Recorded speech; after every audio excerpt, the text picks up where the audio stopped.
bertemu dengan anak seorang ustadz. Itu tempatnya di Toho, daerah Anjungan Toho. Di sana anak ustadz yang sudah kelas 6 SD, dia sudah ditolak dari mana-mana, dari tempat lesnya semua. Bahkan orang tuanya, ayahnya juga saking malu karena anaknya tidak bisa, sementara dia juga di situ guru dan dia juga adalah ustadz di masjid. Jadi seakan dia lihat kok tidak, anaknya tidak bisa bersaing dengan anak-anak yang lain. Itu seperti sesuatu yang dia rasa memalukan. Dan waktu saya ada di sana, karena saya persisnya di Anjungan pelayanan, tapi ada salah satu guru TK, dia punya sekolah di Toho dan dia yang sungguh luar biasa ini mengatakan bahwa memahami Injil Kristus, dan hal ini membuat atau menjadikan kita mengerti tentang Alkitab, tetapi kita juga memahami sedikit tentang pengajaran di agama lain. Nah, seperti apa? Mari kita simak sampai selesai. Untuk kemuliaan nama Tuhan, dan dijauhkan dari diri saya untuk sombong, untuk angkuh dengan semuanya ini. Kalau ini saya bisa bukan karena kekuatan saya, itu semua hanya anugerah Tuhan dalam hidup saya. Dan kalau saya masih bisa, saya mau hidup saya memuliakan nama Tuhan. Sedikit tentang latar belakang saya anak pertama dari 6 bersaudara, dan orang tua saya, mereka orang tua yang kalau mau dikatakan kelas menengah ke bawah. Jadi kalau di zaman tahun 82, tahun lahirnya saya, itu zamannya kami tuh terima raskin dari pemerintah. Dan kalau untuk kehidupan sehari-hari, mereka adalah orang yang takut Tuhan. Mereka orang yang terlibat dalam pelayanan. Jadi kalau saya bisa kenal Tuhan bukan karena semata-mata lahir dari keluarga Kristen, tapi benar saya mengalami Tuhan itu, dan Tuhan itu benar hidup adanya. Tuhan itu hanya satu-satunya Tuhan, Yesus Kristus, dan Dia adalah Tuhan yang hidup. Itu yang saya kenali, bukan karena saya lahir dari latar belakang orang tua yang hidup dalam pelayanan, atau orang tua yang notabene-nya dicap Kristen, tetapi benar-benar saya mengalami Tuhan itu dalam hidup kami. Kalau mau dilihat dari latar belakang keluarga kami, keluarga yang sangat sederhana, dan kami berenam tumbuh di dalam ibadah, di dalam pelayanan orang tua saya. Jadi sedikit waktu saya sekolah pun, saya termaksud anak yang kalau mau dibilang delay perkembangan, tapi semua karena Tuhan dan semua anugerah Tuhan. Dan saya bisa dari kelemahan saya itu menjadi kekuatan untuk orang lain, untuk memberkati banyak orang. Jadi kalau saya lihat anak-anak, saya melihat seperti dulu saya itu seperti apa. Dan saya maunya bagaimana saya berusaha semaksimal mungkin dengan kemampuan yang Tuhan berikan untuk menolong mereka yang terkebelakangan mental, terkebelakangan perkembangan, baik itu secara mental, fisik, bahkan intelektualnya. Dari masa kecil saya, memang saya tumbuh dengan keluarga yang takut Tuhan, seperti tadi saya katakan. Kalau mau dibilang kehidupan sehari-hari, saya ya seperti anak-anak normal lainnya. Kalau selesai sekolah, saya harus bantu orang tua saya jualan gorengan, jalan, jajakan itu. Bahkan kalau mau dibilang, saya tidak pernah dikasih uang jajan orang tua. Dan saya bersyukur gitu, karena saya bisa menikmati pendidikan walaupun keadaan yang minim, saya masih bisa menikmati pendidikan. Itu saya syukurin dari kedua orang tua saya, dan mereka sangat mengharapkan kami itu kalau bisa sekolah, kenapa tidak gitu. Apapun mereka upayakan, mereka kerjakan, sehingga kami harus bisa menikmati, mengecap pendidikan itu. Jadi setelah saya tumbuh bersama-sama dengan saudara-saudara saya, kami semua, puji Tuhan, Tuhan izinkan dengan keadaan orang tua saya yang hanyalah penjual biasa, penjual pedagang kaki lima kalau dianggap seperti itu karena penghasilannya ya demikian gitu. Ada hari ini untuk hidup hari ini, besok tetap lagi bekerja untuk hidup besok. Jadi saya terbiasa untuk tidak memanjakan diri. Sebagai anak yang pertama, tanggung jawabnya cukup besar. Saya berusaha membantu orang tua saya sampai suatu ketika setelah saya akan memasuki SMA, ibu saya mulai mengingatkan saya bahwa kami nasar kamu untuk jadi pelayan Tuhan, untuk melayani Tuhan, karena kamu buah sulung dari kehidupan keluarga kami. Itu pesan orang tua saya, dan ayah coba meyakinkan saya dengan itu. Berjalannya waktu sampai saya SMA, kelas 2 SMA, saya mulai ada niat, keinginan, karena waktu itu saya ambil di SMKK, jadi saya ambil manajemen bisnis. Jadi saya punya kerinduan untuk jadi pengusaha yang berhasil, yang sukses. Dan jauh dari pemikiran saya untuk saya mau melayani Tuhan, menjadi hamba Tuhan gitu. Walaupun orang tua saya ingatkan saya demikian. Tidak lama kemudian pas kelas 3 SMA, saya diajak teman guru sekolah minggu untuk ngajar anak-anak sekolah minggu. Dan saat itu anak sekolah minggu yang ada, mereka sekitar 20 anak. Saya ikut dengan teman ini ngajar anak sekolah minggu, tapi dia hanya sebulan karena dia akan menikah. Jadi pelayanan itu dialihkan ke saya. Sementara saya bukan satu denominasi gereja dengan mereka, tapi karena mereka mungkin lihat keluarga kami bagaimana, kehidupan jejaknya keluarga saya bagaimana, dia ngajak saya untuk terlibat mengajar sekolah minggu di tempatnya. Dan di saat itu, saat dia meninggalkan sekolah minggu dengan waktu itu karena dia akan berhenti untuk melayani sekolah minggu, sempat drastis jumlah anak yang ada itu tinggal 3 orang anak. Jadi waktu saya ngajar pertama, waktu saya terima panggilan pelayanan sebagai guru sekolah minggu, saat itu cuma 3 orang anak. Dan Tuhan izinkan lewat pelayanan itu selama kurang lebih 1 tahun saya ngajar, saya lepas murid-murid anak-anak sekolah minggu dalam jumlah yang 30 lebih anak. Dan setelah itu saya, karena diingatkan orang tua bahwa saya ini dinasarkan sebagai buah sulung dari keluarga mereka, dan saya niat hati saya tidak ingin seperti itu, karena saya sudah sempat waktu magang di sekolah, saya dapat di kantor, dan saya juga sempat dapat di minimarket. Jadi itu buat saya ingin untuk pegang duit sendiri itu mulai menggebu-gebu di dalam hati saya. Kalau misalkan saya jadi pengusaha atau saya berhasil dengan usaha saya, maka saya bisa membantu orang tua saya, menolong adik-adik saya kuliah, membantu pendidikan mereka. Itu yang ada dalam benak saya. Jadi ketika satu malam di situ Tuhan tegur saya karena niat itu makin kuat. Tuhan mungkin lihat itu, niat itu makin kuat. Waktu saya colok stop kontaknya untuk di ruangan dapur, karena saya terdorong untuk pergi ke dapur gitu.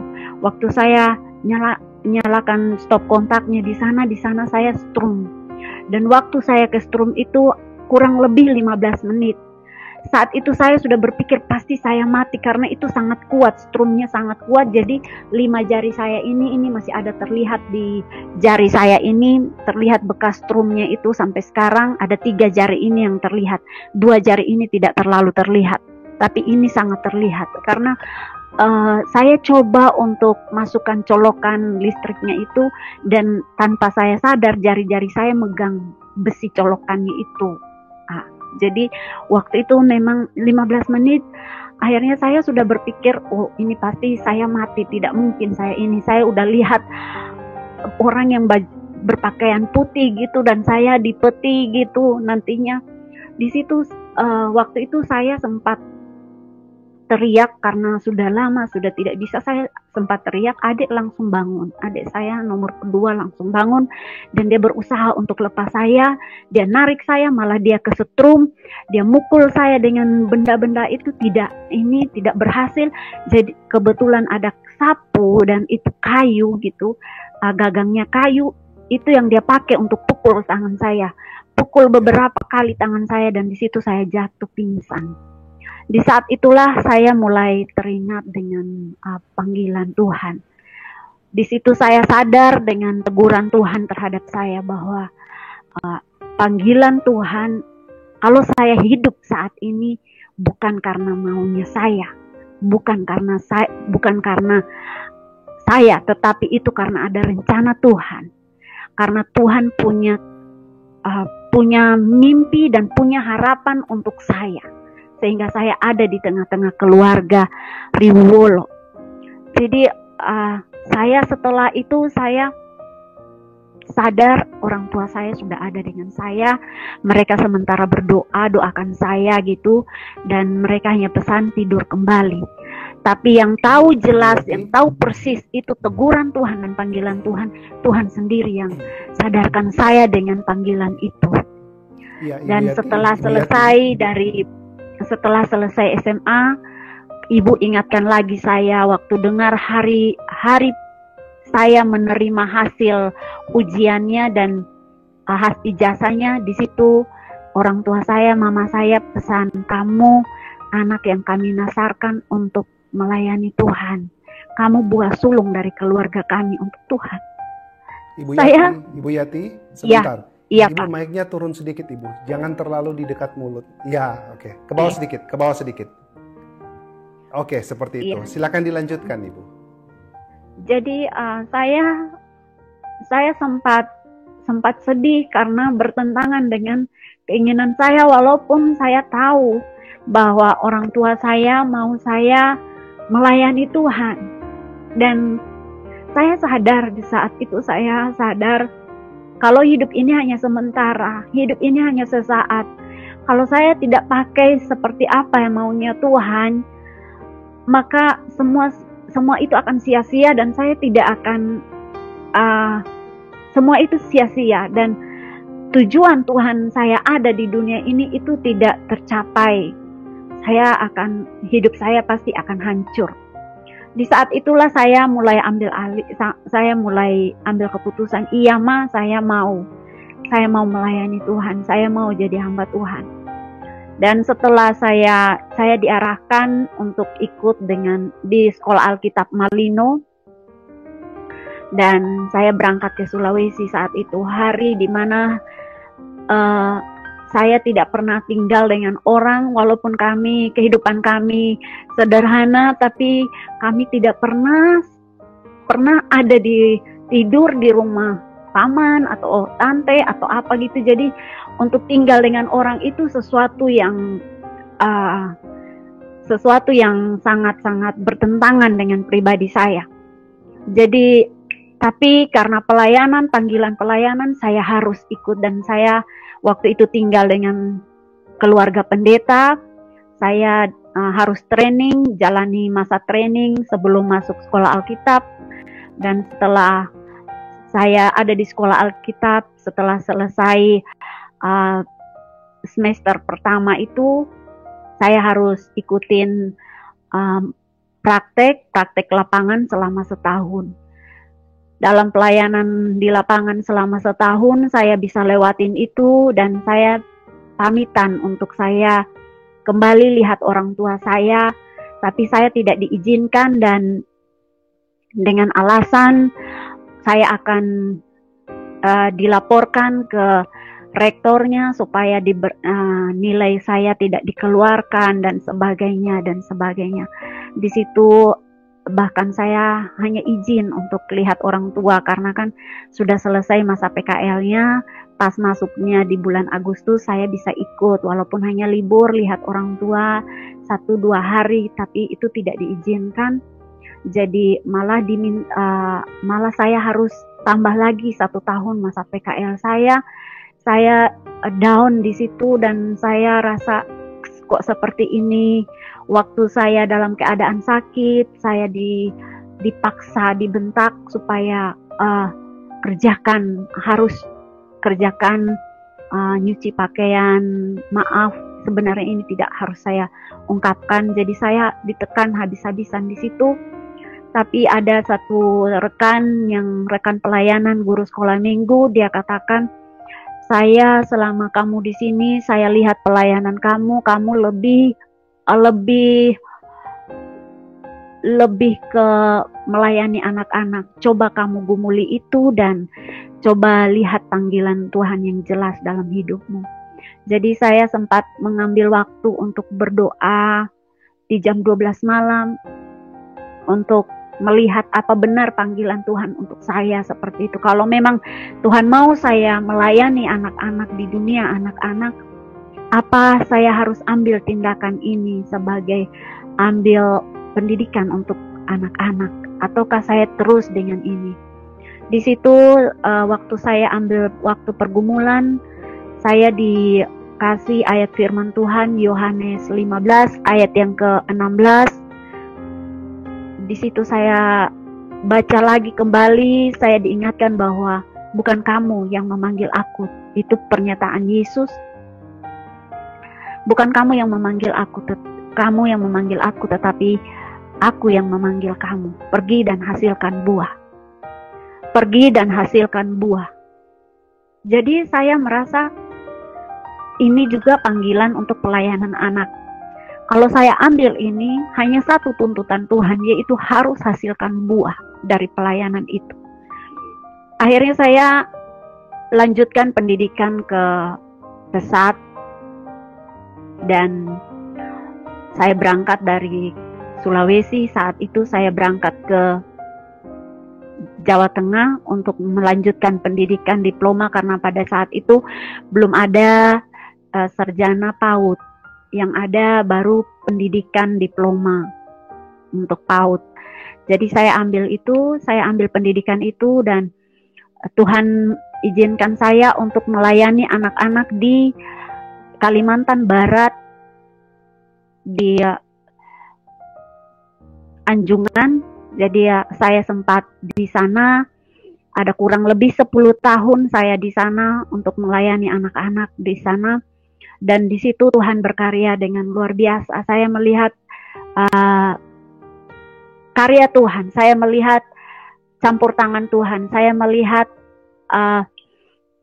kuasa Tuhan yang bekerja melalui pelayanan saya. Dan setelah saya ada di sana kurang lebih 10 tahun, saya bertemu dengan anak seorang ustadz. Itu tempatnya di Toho, daerah Anjungan Toho.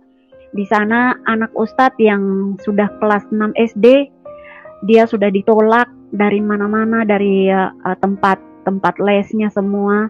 Bahkan orang tuanya, ayahnya juga saking malu karena anaknya tidak bisa, sementara dia juga di situ guru dan dia juga adalah ustadz di masjid. Jadi seakan dia lihat kok anaknya tidak bisa bersaing dengan anak-anak yang lain. Itu seperti sesuatu yang dia rasa memalukan.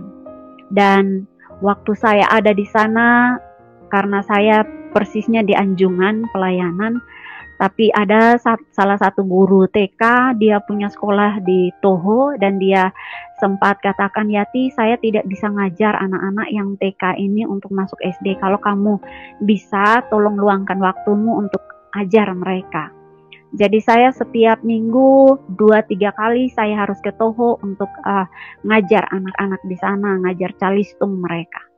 Di situ anak ustadz ini datang, orang tuanya datang, ibunya datang, dan dengan menangis minta supaya anaknya diberikan les privat, les untuk anaknya gitu. Jadi saya ambil kesempatan itu untuk mendidik anak ini. Jadi di saat saya mendidik dia kurang lebih sebulan, dia mulai bisa membaca, dia bisa menulis. Kalau kesaksian ibunya sendiri bahwa dia saking ayahnya itu malu, ngajarin dia tidak bisa, ikat pinggang jadi makanannya dia saat belajar. Jadi ikat pinggang itu sering dipakai untuk cambuk dia, cambuk, dan ibunya sampai tidak tega lihat anaknya diperlakukan yang demikian. Sehingga dia memohon supaya saya bisa mendidik anaknya, bisa memberikan harapan kepada mereka gitu. Tapi saya sih tidak bisa memberikan harapan. Yang memberikan harapan itu hanya Tuhan. Saya hanya melakukan tugas saya sebagai pendidik. Jadi saya setiap hari saya meluangkan waktu untuk anak ini, dan setiap 3 kali seminggu saya luangkan waktu untuk anak ini dan didik dia bersama-sama dengan anak-anak TK yang lainnya. Di situ 1 bulan itu anaknya ada perubahan, mulai bisa membaca, bisa menulis. Ibunya langsung nanya, siapa dia? Nanya di teman guru saya. Siapa dia guru itu? Kenapa dia anak saya yang kami sendiri sudah menyerah, guru-guru lesnya menyerah dengan dia, bahkan waktu dia belajar hanya belajar dengan hantaman yang besar dari orang tuanya, ayahnya, dengan ikat pinggang karena cukup malu dengan ketidakmampuan, keterbelakangan anaknya, tidak bisa menerima itu, situasi itu, sehingga dia harus menerima beban yang berat dari itu. Dan saya, waktu dia bertanya siapa guru itu, yang ngajar itu siapa, namanya siapa, dia itu siapa. Jadi teman guru saya hanya kasih tahu dia guru TK orang Kristen, dan kami di sini, dia di Anjungan, saya yang di sini. Dia sering bantu saya karena untuk didik anak-anak ini. Tapi ada hari-hari tertentu mereka biasa datang untuk kami berdoa bersama gitu. Jadi dia bilang, wah Tuhannya kalian itu Tuhan yang hidup ya, katanya gitu. Saya sangat berterima kasih karena anak saya dididik oleh guru yang kenal Tuhan. Siapa Tuhannya itu, katanya gitu. Ya Tuhan kami, ya Tuhan Yesus. Jadi sempat dia diinjili oleh teman. Tapi di situ saya lihat bahwa saya sadari dengan panggilan saya, dan saya tahu bahwa melayani itu bukan pekerjaan, tetapi pekerjaan saya itu melayani. Jadi saya lihat anak-anak, jiwa anak itu sama dengan berharganya dengan jiwa orang dewasa. Jadi bagi saya, anak-anak itu anak-anak yang polos, anak-anak yang lugu. Mereka lahir di dalam dosa dan mereka butuh pelayanan, mereka butuh kasih, mereka butuh pengampunan, mereka butuh keselamatan. Jadi saya lakukan bagian saya, dan saya tahu bagian Tuhan yang menyelamatkan, bagian Tuhan yang memulihkan anak-anak itu. Itu yang membuat saya sampai saat ini saya masih melayani dan saya masih mendidik anak-anak usia dini.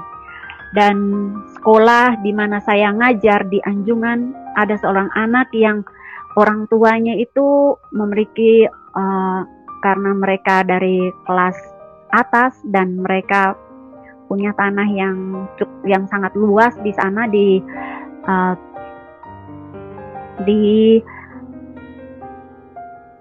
Anjungan itu. Mereka cukup luas rumahnya, tanahnya, jadi mereka sumbangkan untuk pembangunan masjid. Itu salah satu anak murid saya, dan dia Muslim. Anaknya berubah, kata orang tuanya, anaknya ngalamin perubahan yang drastis, tidak seperti biasa yang manja, semuanya disertai nangis.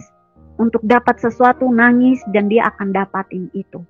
Gitu. Jadi tapi setelah dia ikutin pendidikan anak usia dini di TK Permata Terpadu Anjungan, di situ dia mengalami perubahan hidup. Dan saya tahu saya tidak bisa merubah manusia sesama saya ataupun anak didik saya, tapi yang bisa merubah mereka itu Tuhan. Saya hanya dipercayakan Tuhan untuk mengarahkan, membimbing, dan mengayomi mereka. Jadi tugas saya itu dan saya lakukan itu sebagaimana yang seharusnya saya kerjakan dan lakukan. Dan saya lihat perubahan itu terjadi di dalam diri anak ini dan anak ustadz yang tadi yang saya didik itu. Jadi pengalaman buat saya, pengalaman bersama Tuhan itu pengalaman yang menjadi dasar untuk saya berpijak ke depannya. Kalau pemahaman saya tidak cukup, saya hanya kenal Tuhan di logika saya, itu tidak membuat orang lain mengalami Tuhan. Tetapi kalau saya mengalami Tuhan dari hati saya, dengan mata saya sendiri melihat dia, memang saya manusia dan tidak mungkin bisa lihat Tuhan. Tuhan itu suci dan kudus. Tapi saya bisa melihat karya-karya Tuhan itu di dalam setiap jiwa-jiwa yang saya layani. Jadi saya bersyukur di situ bahwa setiap anak didik yang Tuhan percayakan saya didik, saya melihat ada perubahan, baik itu secara perilakunya, sikapnya, itu bahkan intelektualnya dia. Itu yang saya lihat itu, dan saya sangat syukuri karena saya tahu saya kembali ada di dalam panggilan saya, panggilan hidup saya, seperti yang Tuhan inginkan, yang Tuhan mau. Dan setelah 10 tahun, kurang lebih 10 tahun saya melayani bersama-sama dengan Pesat, saya ambil keputusan untuk melakukannya secara mandiri karena usia saya juga, dan orang tua saya di sini di Kupang, tinggal mereka sendiri, tinggal mereka berdua, dan mereka mulai lanjut usia. Jadi saya pun ingin ada di tengah-tengah mereka, melihat mereka dan melayani bersama-sama dengan mereka, walaupun saya tidak jadi pendeta, karena sepertinya kalau kedengarannya pendeta itu sesuatu yang wah gitu. Tapi bagi saya melayani tidak hanya di mimbar, melayani Tuhan lewat profesi kita, melayani Tuhan lewat kehidupan kita, keseharian kita, itu juga pelayanan. Apalah artinya berbicara tetapi tidak ada buah dari itu. Kalau hanya berbicara tapi tidak ada buah dari pelayanan, itu sia-sia juga. Jadi saya tidak mau lagi untuk kedua kalinya teguran Tuhan buat saya. Yang pertama sudah cukup, Tuhan menegur saya, dan yang kedua dia ingatkan saya untuk terus berbuah bagi kemuliaan namanya. Dan sampai sekarang saya ada di Kupang. Saya coba memasuki kota Kupang kembali tahun 2019, dan saya lihat di sini tidak ada anak-anak yang fasilitas tempat untuk anak-anak yang berkebutuhan khusus sangat minim. Itu hanya ada di beberapa tempat, ya, termaksud sanggar belajar masyarakat dari pemerintah punya, dan ada yang swasta itu ya seperti sekolah-sekolah Katolik seperti Assumpta, dan ada satu lagi sekolah yang memang menerima anak itu, anak-anak ABK. Sementara sewilayah kota Kupang ini ada begitu banyak anak yang saya lihat ada yang berkebutuhan khusus. Jadi setelah saya lepas dari Pesat, setelah saya bergabung dengan Pesat itu, saya mulai diminta untuk jadi bagian manajerial dan merangkap dengan terapi di Future Center Bali. Di sana saya ambil kesempatan itu untuk melayani anak-anak yang berkebutuhan khusus. Jadi saya merasa cukup 7 tahun kurang saya ada di sana untuk melayani anak-anak yang demikian, sehingga tahun 2019 saya kembali ke Kota Kupang dan saya lihat sangat-sangat minim fasilitas untuk anak-anak yang demikian, bahkan SDM-nya pun sangat minim, sehingga saya kembali ke Kota Kupang untuk melanjutkan visi misi saya di sini.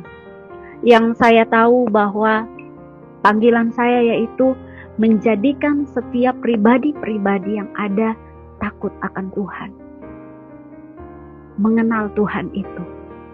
Dan Tuhan beri saya kekuatan, hikmat untuk melakukan hal yang demikian.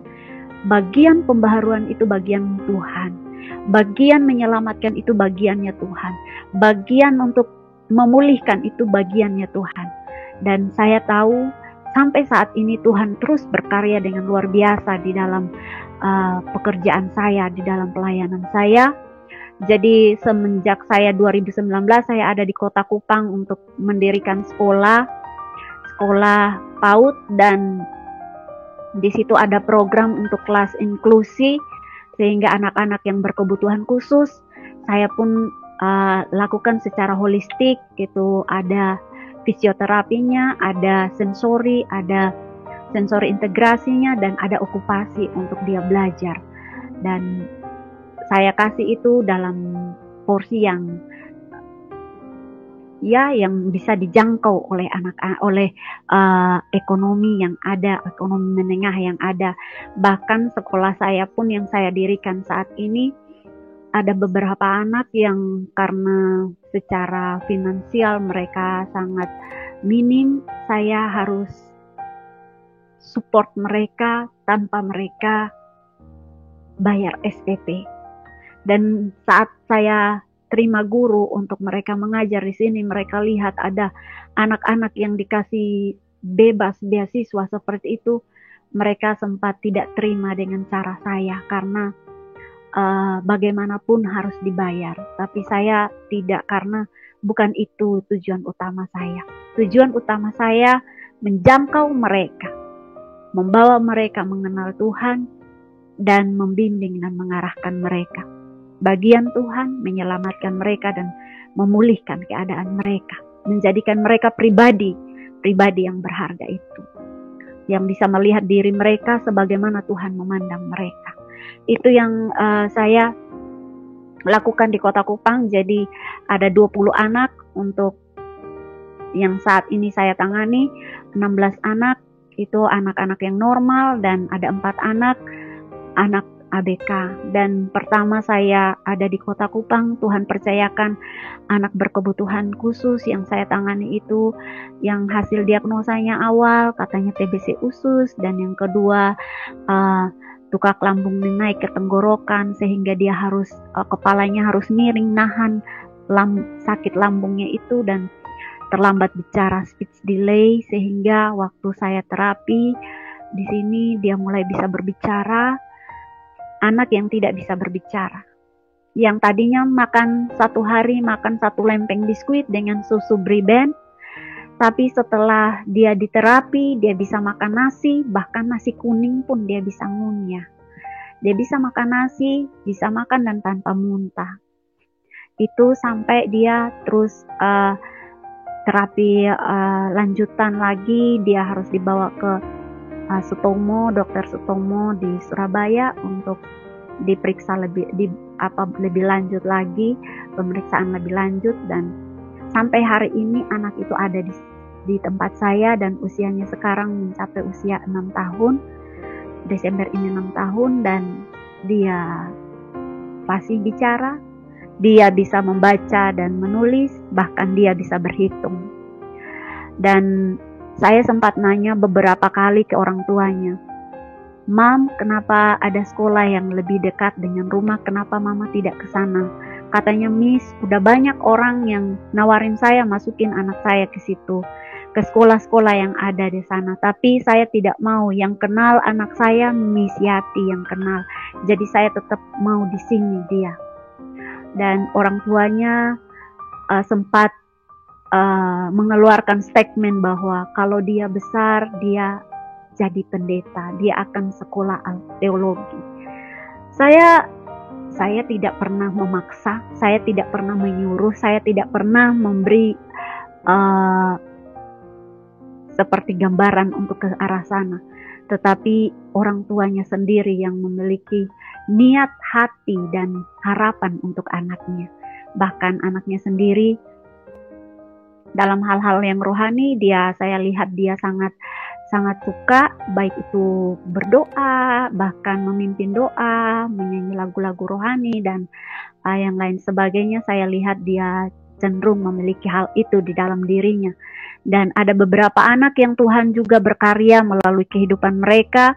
Yang pertama, Tuli, 2 orang anak yang itu terapi saya yang kedua di Kota Kupang. 2 anak ini mereka tuli sejak lahir. Dan hasil diagnosa dari dokter tumbuh kembang anak di Kota Kupang, itu tuli, anaknya tuli sejak lahir, karena mereka sudah periksanya pada usia 1 tahun.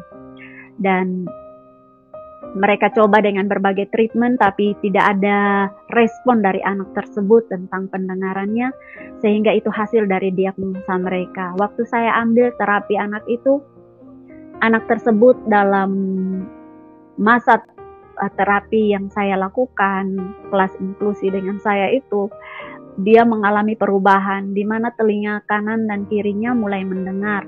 Yang telinga kanannya itu 20%, yang telinga kirinya itu 80%. Jadi saya sempat katakan ini anak sudah mendengar, anaknya sudah bisa mulai ngomong. Jadi dia speech delay bukan karena faktor lingkungan dan sebagainya, tetapi speech delay-nya ini tidak bisa bicaranya karena dia tuli.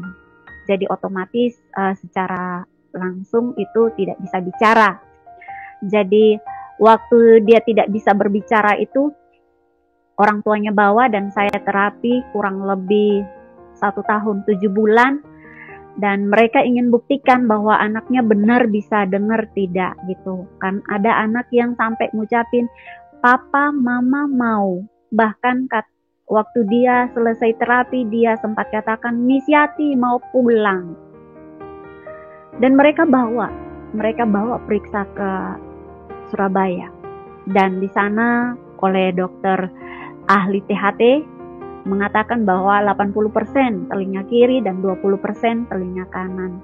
Jadi perlu dibantu dengan alat bantu itu di telinga kanan, karena telinga kanan baru 20%. Tapi karena satu dan lain hal, orang tuanya mengambil keputusan untuk tidak mengambil terapi alat itu, pemasangan alat untuk telinga kanannya. Jadi mereka masih ada di sini di Kota Kupang ini, dan mereka sempat terapi ke tempat yang lain gitu. Jadi dan saya sendiri secara pribadi saya melihat sesuatu yang tidak mungkin, sesuatu yang mustahil. Tetapi Tuhan buat itu menjadi tidak mustahil. Tuhan buat itu menjadi mungkin. Di situ saya makin yakin dengan karunia, dengan anugerah yang Tuhan buat. Bahkan saya katakan, kalau saya sendiri, saya lihat jari-jari saya, Tuhan, terima kasih untuk tangan yang kecil ini. Tuhan pakai untuk memberkati mereka. Terima kasih Tuhan, kalau Tuhan, jiwa-jiwa yang datang itu ada rencana Tuhan, ada tujuan Tuhan, bahwa untuk mereka diselamatkan. Bahkan ada anak-anak yang secara normal mereka memang ada yang speech delay karena faktor lingkungan, dan mereka bisa berbicara dengan fasih. Bahkan ada anak-anak yang mengalami delay perkembangan dari IQ-nya, tapi Tuhan buat itu menjadi berbeda. Dan ini terjadi di anak yang kategori muslim. Di sekolah saya ada 2 anak dengan tahun ini dari latar belakang muslim, dan Tuhan buat berbeda di dalam kehidupan mereka. Anak yang tadinya mengalami delay secara intelektual, tapi ternyata Tuhan pulihkan dia dia menjadi anak yang cerdas, bahkan dia termasuk tergolong berprestasi di sekolah ketika berada di SD. Ya, Saya sebentar bersyukur Ibu orang tuanya Ibu sangat Yati. bersyukur, bahkan Oke, sudah orang jadi tuanya ya. bawa Rupanya tadi ada lagi nomor 2 telepon lagi masuk. untuk saya didik di sini. Dan setelah waktu saya mengadakan acara Natal untuk anak-anak sekolah, di situ saya sempat ngangkat gambar bayi Yesus. Saya bilang, ini siapa, bayi siapa ini? Dia sempat katakan, ini itu bayi Yesus, anaknya Yusuf dan Maria. Dan dia sendiri di dalam setiap doa-doanya, dia juga mengucapkan doa-doa Kristen yang ada. Mereka menjadi tidak terlalu fanatik, tetapi mereka welcome dengan itu semua, dan saya bersyukur karena mereka menghargai. Dan saya tidak pernah memaksakan anaknya harus bisa, tidak. Saya di sekolah saya untuk anak-anak yang beragama yang beda, silakan mereka berdoa seperti ajaran agamanya. Pada saat doa bersama-sama, silakan dia tunaikan doanya gitu sesuai dengan ajaran agamanya. Tapi Tuhan buat berbeda itu semua, dan semuanya luar biasa. Saya mendengar kesaksian dari beberapa orang, dia sempat ada di dalam persekutuan doa dan dia juga ikut membaca Alkitab saat dia sudah di SD, bukan dia masih di TK lagi. Anak itu lakukan hal itu, dan saya mendengar hal itu, saya sangat terharu, saya sangat bersyukur karena karya Tuhan itu sungguh sempurna. Karya Tuhan itu sungguh ajaib, dan saya tidak bisa menyelami dengan pikiran saya. Dan baru-baru ini ada lagi anak yang masuk dengan latar belakang dari hasil diagnosa dokter ADHD, tapi sementara proses kelas itu berlangsung, terapi itu berlangsung, dia menunjukkan keistimewaannya dia sebagai anak indigo. Kenapa saya katakan demikian? Karena 3 kali saya menguji anak ini dan menguji apa yang dia katakan dan dia ngomong, dan itu benar seperti yang dia ucapkan. Contoh, saya 3 kali dia katakan waktu saya mamanya WhatsApp dengan SMS chattingan, Miss kalau sudah selesai boleh kasih tahu kami biar kami jemput. Saya bilang, iya Mam, sudah selesai, hanya dia masih asik main meronce. Saya katakan demikian. Di saat saya katakan demikian, dia langsung responnya langsung sedih, mau nangis gitu. Dan tiba-tiba karena mungkin ada kemungkinan ibunya udah nyampe dan dia tantrum. Saat itu saya rangkul dia, saya bilang, saya mengasihimu, kamu anak yang baik. Tapi tantrumnya makin jadi sampai mamanya itu ketakutan. Jadi waktu saya buka pintu, saya jelasin. Besoknya mamanya datang ngantar, mamanya duduk. Tapi tanpa saya sadarin dan dia juga sadarin, saya yang kurang pahamnya. Tanpa saya sadari, dianya sadar benar. Jadi dia nulis di buku, by dengan jelas, anak usia 7 tahun tidak pernah mengikuti kelas bahasa Inggris, tapi setiap kali komunikasinya, awal komunikasi dia berbicara bahasa Inggris dan saya melayaninya dengan menjawabnya dengan bahasa Inggris juga. Jadi dia rasa nyaman. Bahkan hari pertama dia terapi, orang tuanya katakan, baru observasi, orang tuanya katakan, kenapa kamu tidak senyaman ini di sekolah? Dia sempat tidak bisa bersekolah karena tantrum, dan dari sekolah sering melakukan homeschooling ke rumah, tapi tetap dia masih tantrum, jadi proses belajarnya itu tidak bisa berjalan dengan baik, sehingga orang tuanya kebingungan. Semua tempat terapi di Kupang katanya dia sudah masukin. Dia sudah bertemu dan konsultasi dengan dokter-dokter tumbuh kembang anak di kota Kupang, tapi tidak ada perubahan apa-apa untuk anaknya. Dia sangat sedih dan dia katakan bahwa, Miss, saya sudah tikam lutut, bahkan lutut saya sudah lubang, tapi kok anak ini saya belum dapat tempat di mana anak ini bisa nyaman untuk terapi. Di sekolah dia baru 2 bulan sekolah, guru yang sayang sama dia, yang dia rasa nyaman dengan guru itu meninggal dunia. Jadi itu sempat dilema buat orang tuanya juga. Jadi mereka katakan, kenapa kamu tidak senyaman di sini di tempat terapi, katanya gitu. Jadi hari keduanya dia datang, dia dengan jelas tulis bye gitu. Kata bye dia tulis dengan jelas, dan seperti anak 7 tahun menulis, anak yang normal ya untuk ini. Dia udah jelas, tulisannya jelas bye dalam bahasa Inggris, dan saya masih tanda tanya bagaimana dia bisa melakukan itu. Kalau pengucapan it's okay, tidak masalah, tapi dalam penulisan jelas dia nulis itu, bahkan anaknya tidak pernah mengikuti kursus bahasa Inggris. Jadi saya sempat jadi tanda tanya buat saya. 3 kali dia kata saya ikuti, Davin mau kemana? Saya sempat tanya, kamu mau dia jalan, terus dia bye gitu, suara batuk dari ayahnya.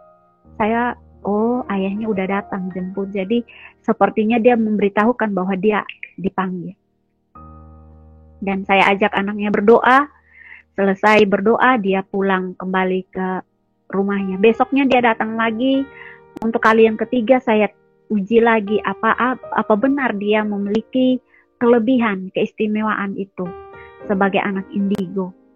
Jadi dia sempat nulis di buku kiss bye, dan dia tekankan kata kiss bye sampai 4 kali berulang-ulang, dan saya hanya melihat responnya dia, tapi dia terus, karena dia mengatakan kiss bye, kiss bye, kiss bye, dan sambil nulis. Akhirnya saya ngikut, kiss bye, kamu mau pulang, saya gitu. Dia langsung jalan, tinggalkan saya ke ruangan yang lain. Saya keluar, perhatikan apa benar ibunya dan ayahnya udah datang. Waktu saya buka pintu, ayah dan ibunya pikir anaknya. Langsung mereka serentak. Davin, katanya gitu. Saya bilang, saya bu, saya gitu. Oh, kirain Davin, Miss, katanya gitu. Iya, saya hanya mau pastikan, saya bilang, kalau udah ada. Jadi saya tutup pintunya, saya kembali berdoa dengan anak ini karena dia akan pulang, dan dia pulang bersama orang tua. 3 kali itu buat saya berpikir bahwa anak ini memiliki sesuatu keistimewaan.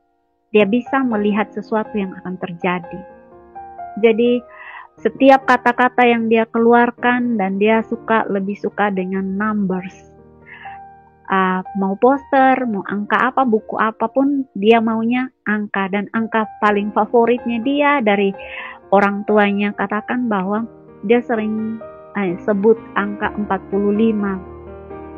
Dan saya masih melihat ada apa dengan angka 45, karena itu angka yang sering dia ucapkan. Tapi setelah dia mengikuti proses terapi 3 minggu ini, dia nanti cenderung berkurang angkanya. Saya belum tahu itu apa, dan saya masih dalam proses mengenal dia dengan terus membaca literatur yang ada, bahkan YouTube. Saya coba mempelajari tentang anak-anak indigo, karena selama saya tangani anak-anak yang ada, saya lebih banyak menangani anak autism, speech delay, Down syndrome. Dan kali ini Tuhan berikan dan percayakan saya untuk membimbing dan mengarahkan seorang anak indigo. Dan dari orang tuanya sendiri katakan bahwa Miss, kami sendiri kewalahan dengan dia. Bahkan pernah sempat saya mukul dia. Tangan saya itu kaku, jari-jari saya itu kaku, tidak bisa bergerak. Dan saya coba pijat Suaminya sempat katakan, kamu pukul Davin ya, kata suaminya. Tidak, dia masih berbohong, berdalih beberapa kali. Akhirnya suaminya bilang, kamu jangan bohongin saya, karena saya pernah mukul dia dan tangan saya kaku. Jadi kamu tidak bisa beralasan gitu, seperti itu. Dan dia mengaku bahwa iya pernah. Saat itu pun orang tuanya katakan karena saya melihat anaknya seperti itu, dan saya coba membawa orang tuanya untuk melayani mereka untuk mengenal Tuhan lebih dekat, sehingga anak ini benar-benar dipulihkan. Karena saya tahu Tuhan akan pakai dia. Tapi kalau tanpa Roh Kudus, tanpa Roh Tuhan membaharui dia, menyelamatkan dia, maka semua yang dia lakukan saya rasa itu akan mengarahkan ke hal-hal duniawi, dan itu hanya tidak akan membawa dia kepada satu kehidupan di mana Tuhan mau pakai dia untuk memberkati banyak orang, untuk menjalankan misi dan amanat agung Tuhan bagi jiwa-jiwa yang ada. Jadi saya sempat mengarahkan orang tuanya demikian, tapi selama ada dengan saya selalu melakukan tugas tanggung jawab saya, tapi saya tidak lepas dari namanya mengajak anak itu berdoa bersama. Karena saya tahu saat dia mengakui Tuhan, saat dia mengenal Tuhan, maka saat itu Tuhan akan mengubah kehidupannya secara drastis dan memakai dia dengan ajaib, dengan luar biasa. Itu mungkin pengalaman saya, dan sampai hari ini saya tetap bersukacita dan tetap semangat untuk melayani anak-anak usia dini, karena saya tahu dengan jelas panggilan saya. Saya tahu dengan jelas bahwa Tuhan mau anak-anak ini mereka mengalami keselamatan, mereka mengalami pemulihan, mereka mengalami kuasa Tuhan, mengalami Tuhan sendiri dan menjadi berkat untuk banyak orang. Dan saya terpanggil untuk melayani anak-anak itu. Jadi kalau saya ada di tempat ini, terima kasih untuk Pak Frankie. Itu semua karena Tuhan mau saya membagikan panggilan pelayanan saya dan bagaimana Tuhan berkarya di dalam kehidupan jiwa-jiwa yang saya layani. Saya tahu Bapak Ibu juga, semua saudara yang mendengar kesaksian saya, Tuhan mau pakai saya dan saudara dengan kemampuan yang ada pada kita, dengan apa yang ada pada kita, bukan yang tidak ada pada kita. Bahkan kelemahan kita pun Tuhan mau pakai itu untuk menjadi berkat bagi orang lain. Itu yang saya bisa saksikan. Kiranya kesaksian saya menjadi berkat dan menjadi inspirasi, motivasi bagi kita semua. Tuhan Yesus berkati, dan saya kembalikan acara selanjutnya kepada Pak Frankie. Ya, luar biasa. Tuhan Yesus berkati ya. Kita berikan dulu kemuliaan buat Bapa di sorga. Sangat dahsyat. Wow. Ya, ini benar-benar karya Tuhan terlihat ya, jelas di dalam pelayanan Ibu Yati. Memang itulah sahabat miracle. Kalau kita memiliki hati untuk melayani, memang hati kita fokus hanya untuk pelayanan, maka Tuhan akan memberikan perkara-perkara besar. Siapa sangka dalam pelayanan Ibu Mariati, seperti yang Ibu katakan, Ibu itu biasa-biasa saja, tangannya yang kecil, tetapi melakukan hal-hal yang besar. Anak yang belum bisa membaca, menulis, bahkan mereka tidak seiman, tetapi hati ini mau melayani. Maka terjadilah mujizat, terjadilah perkara besar. Sampai-sampai orang tuanya mau menjadikan anak ini sebagai seorang, ya setuju saja kalau menjadi seorang pendeta. Luar biasa ya. Terkadang tidak masuk akal gitu ya kalau kita melihat bagaimana Tuhan bekerja. Tetapi itulah kenyataan. Nah, oleh sebab itu sahabat miracle yang yang menyaksikan kesaksian pribadi, setiap kesaksian pribadi dan tergerak dengan kesaksian itu bisa di-share, dibagikan di grup-grup rohani supaya bisa boost orang-orang di luar sana. Ya, kita juga semua untuk memberikan yang terbaik di dalam pelayanan kepada siapapun tanpa melihat perbedaan ya.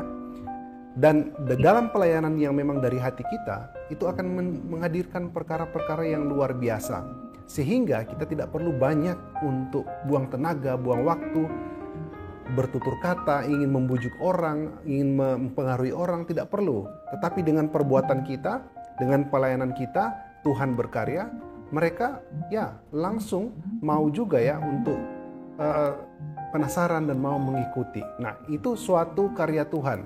Sesuatu pekerjaan Tuhan yang mungkin kita tidak pernah pikirkan di awal, tetapi endingnya akan mengherankan. Nah, seperti yang dialami oleh Ibu Yati, yang saat ini berada di Kupang, NTT. Benar Ibu ya, di Kupang, NTT Iya, ya? benar Pak. Ibu mendirikan di sana sekolah PAUD, kita sudah tahu. Pendidikan anak usia dini, benar Ibu ya? Iya. Oke, untuk fokusnya kepada anak-anak yang Down syndrome, terus yang speech Autism. delay tadi ya Bu ya, kalau tidak salah Ibu katakan. Iya, speech delay. Sama juga anak-anak yang ya artinya memiliki kebutuhan khusus lah Ibu ya. Iya. Apakah dia juga termasuk indigo dan lain-lain sebagainya. Nah, Tuhan menyatakan satu perkara besar yang terjadi, dan itu merupakan satu kebanggaan harusnya ya bagi kita, karena kita masih melihat pekerjaan Tuhan yang nyata terjadi sampai saat ini.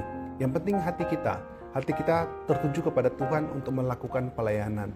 Dan semangat dari Ibu Yati ini kita berikan, ya kita harus acungkan jempol ya, karena tidak semua orang yang mau melayani aja sebagai guru PAUD itu sudah sulit ya, apalagi yang mereka mengalami kebutuhan khusus, tambah sulit lagi. Nah, kalau tidak diberikan hikmat kepada Ibu Yati, atau tidak diberikan wisdom dari Tuhan, bagaimana bisa survive, bagaimana bisa bertahan untuk mendidik anak-anak yang memiliki kebutuhan khusus. Nah, oleh sebab itu sahabat Miracle, saya mengajak dimanapun sahabat-sahabat berada malam hari ini dan tergerak atau kapanpun yang menyaksikan kesaksian pribadi ini dan ingin menopang pelayanan dari Ibu Mariati, bisa langsung ya, kami menyediakan nomor rekening di bawah video. Bisa langsung ke saluran berkat kami yang meminta, karena kami rindu untuk menjadi berkat bagi banyak orang. Kalau sahabat juga ingin menghubungi kami, silakan. Kami akan memberikan nomor Ibu Yati dan silakan berhubungan langsung dengan Ibu. Dan terserah bantuan apapun itu, langsung saja dengan Ibu Yati. Agar pelayanan dari Ibu Yati maksimal di sana. Ya, kita tidak pernah tahu bagaimana Ibu Yati juga menghubungi Miracle TV. Itu kan semua Tuhan yang mengatur. Sehingga Ibu menghubungi kami dan akhirnya Ibu bersaksi.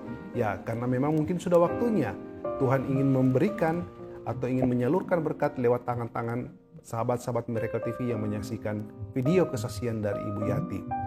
Ya, mudah-mudahan kita tambah semangat. Saya tambah semangat, saya tambah lebih bergairah di dalam melayani, karena melihat dari Ibu Yati, kesaksian Ibu yang luar biasa ya, yang terjadi di Kota Kupang dengan melayani anak-anak bahkan di luar juga ya tidak seiman, tetapi mereka bisa merasakan ya kasih itu, ada toleransi, kasih itu mereka bisa rasakan, perhatian, attention dari Ibu Yati, sehingga tidak terjadi pergesekan hal-hal yang tidak diinginkan. Nah, itu semua karena dari hati. Ketika kita mau melayani tanpa kita harus menyakiti, menyerang orang lain, ya kita fokus saja kepada pelayanan tanpa menjelek-jelekan yang lain, maka Tuhan akan berikan selalu hikmat kepada kita, bertutur kata ya, untuk melakukan pelayanan dengan baik dan maksimal, sehingga menghasilkan buah, dan itu buahnya pasti manis sekali yang kita bisa rasakan, yang kita bisa dengar saat ini. Luar biasa Ibu Yati ya, kami sangat impress, kami sangat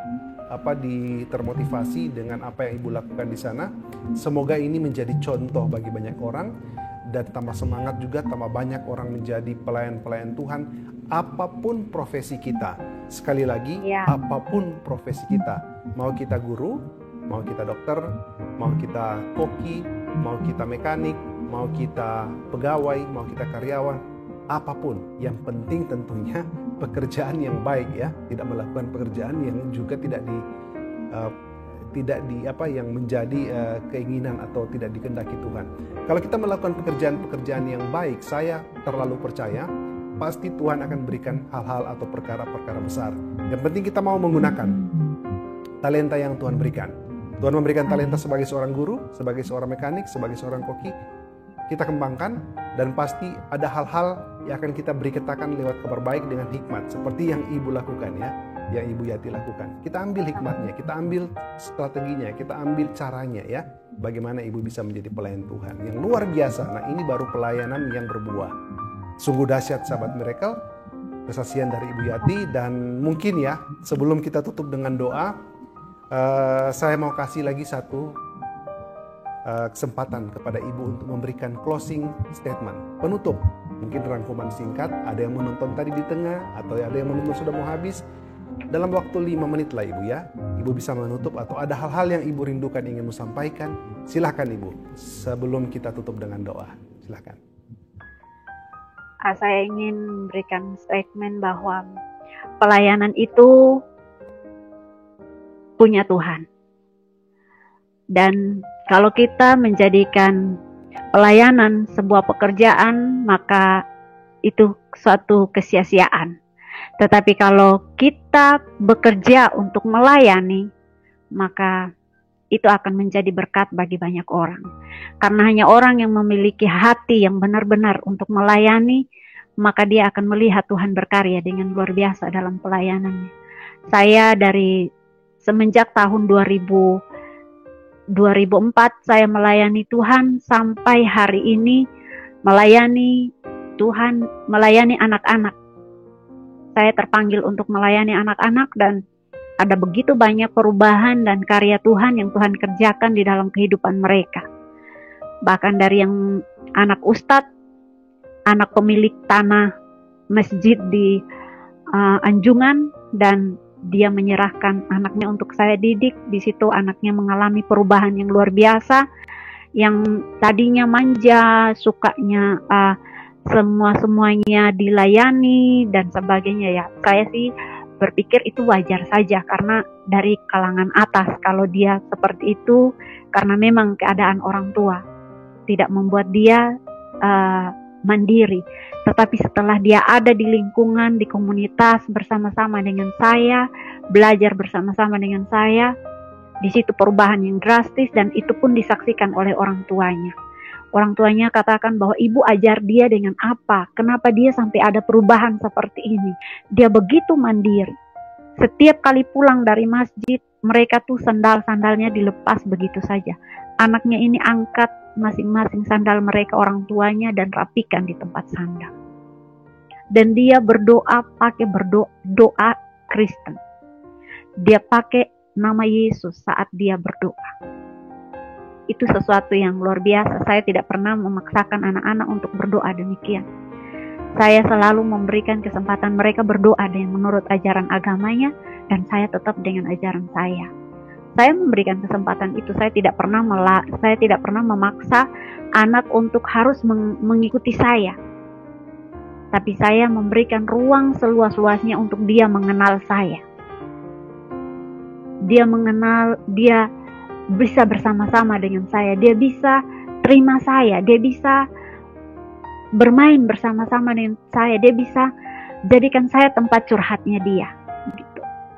Dan saya di situ saya ada untuk mereka dan menolong mereka untuk bertumbuh bersama-sama. Jadi perubahan-perubahan itu yang dialami orang tuanya sempat saksikan ke saya, bahkan sampai detik ini pun anak yang saya layani di Kota Kupang, anak-anak ABK yang saya layani, dari pertama saya menginjakkan kaki saya di Kota Kupang, saya ingin membuka kelas inklusi untuk anak-anak berkebutuhan khusus. Pertama kali saya mengalami anak yang didiagnosa TBC usus dan tukak lambungnya naik ke tenggorokan, sehingga tenggorokan itu benjol-benjolan, sekujur tenggorokannya itu benjolan dan tidak bisa menelan makanan. Yang dia hanya bisa makan masuk ke dalam perutnya itu hanya 1 lempeng biskuit dan susu Briben aja yang membuat dia bertahan hidup selama 3 tahun. Dan setelah bertemu dengan saya, dia mengalami perubahan yang drastis. Anak yang minder, anak yang tidak bisa apa-apa, yang hanya semuanya dilayani, bahkan tidak bisa makan. Dia mengalami perubahan yang drastis, dia bisa makan. Dia bisa bicara, bahkan saat ini dia sudah 3 tahun bersama-sama dengan saya di sekolah. Dia lancar membaca, dia lancar berhitung, dia lancar, bahkan orang tuanya katakan kepada saya dia ingin anaknya besar nanti jadi pendeta. Kira-kira sekolah apa yang untuk dia yang lebih bagus. Jadi saya hanya mengarahkan, saya tidak pernah memaksa anaknya harus jadi hamba Tuhan dulu baru melayani Tuhan.